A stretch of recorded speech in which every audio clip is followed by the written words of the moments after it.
ಚಂದ್ರಾಮಯದಲ್ಲಿ ಹಿಂದೆ ಅನೇಕ ಚಕ್ರವರ್ತಿಗಳು ಆಗಿ ಹೋಗಿದ್ದಾರಂತೆ. ಅವರ ಕಾಲದಲ್ಲಿ ಚಂದ್ರಾಮಯ ಉಚ್ಛ್ರಾಯ ಸ್ಥಿತಿಯನ್ನು ತಲುಪಿದಂತಹ ವರ್ಣನೆಗಳನ್ನು ಕೇಳಿ ಮಾತ್ರ ಗೊತ್ತಿದ್ದವರು ನಾವು.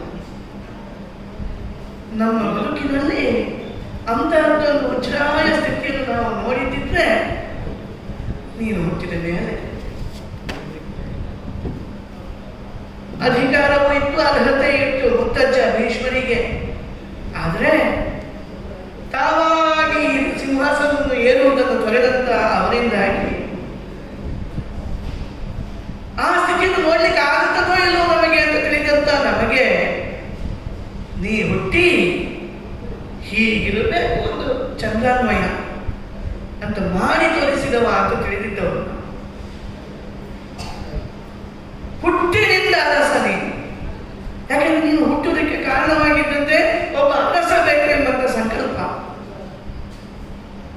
ಏನು ನಿನ್ನ ಛಲ, ಏನು ನಿನ್ನ ಬಲ, ಏನು ನಿನ್ನ ಸ್ಥೈರ್ಯ, ಶೌರ್ಯ, ಧೈರ್ಯ. ಅಬ್ಬ,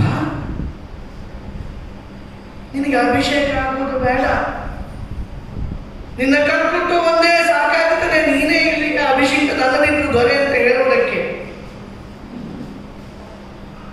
ಈ ಚಕ್ರವರ್ತಿ ಸಂಸ್ಥಾನದ ಎಲ್ಲ ಸಾಮಂತರು ಕೂಡ ಕಪ್ಪವನ್ನು ಕೊಡುವಾಗ ತಂದೊಪ್ಪಿಸುವಂತ ಒಂದೊಂದು ಗಜಗಳನ್ನು ಒಟ್ಟಿ ಕಟ್ಟಿದಾಗ ಮದ ಏರುವಂತ ಅವುಗಳ ಮದ ಜಲ ಸ್ರವಿಸಿ ಒತ್ತೆಯಾಗುವಂತ ಬೀದಿ. ಪಾಂಡವರು ರಾಜಸೂಯವನ್ನು ಮಾಡಿದರು, ಅದಕ್ಕೆ ಪ್ರತಿಯಾಗಿ ವೈಷ್ಣವ ಯಾಗವನ್ನು ಮಾಡ್ತಾರೆ. ನಮಗೆ ಎರಡೂ ವೈಭವವನ್ನು ಕಂಡುಕೊಂಡಿಕೊಂಡಂತಾಗಿತ್ತು.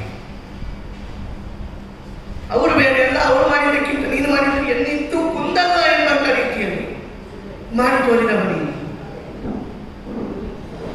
ಆ ಭಾಗ್ಯದ ದಿವಸಗಳನ್ನು ಕಂಡವರು ದೇವರೇ.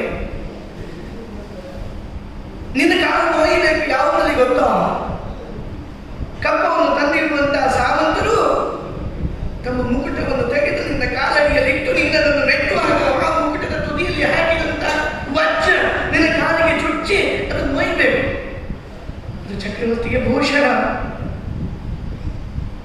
ತುಂಬಿದ ಹೆಣಗಳ ನಡುವೆ ಹಾಕಿದಂತಹ ಚಿತ್ರವಾದ ಕವಚಗಳ ಚೂರು, ಕತ್ತರಿಸಲ್ಪಟ್ಟಂತಹ ಕಣೆಗಳು, ಚದುರಿಬಿಟ್ಟಂತಹ ಖಡ್ಗ, ಇದನ್ನು ಮೆಟ್ಟಿ ಕಾಲದಲ್ಲಿ ಶೋಣಿತವನ್ನು ಬರುವುದನ್ನು ನೋಡುವುದೇ ಹಾಗೆ.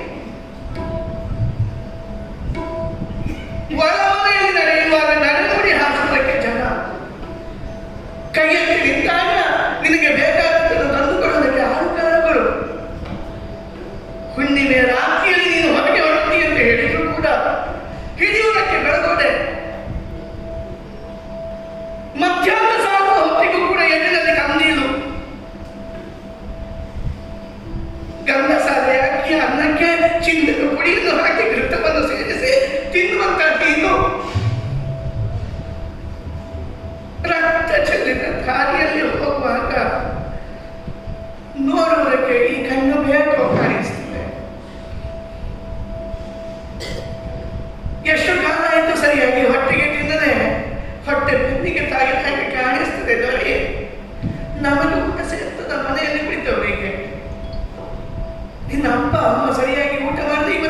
ನೋಡಿತು ನಿನ್ನ ಕೈ.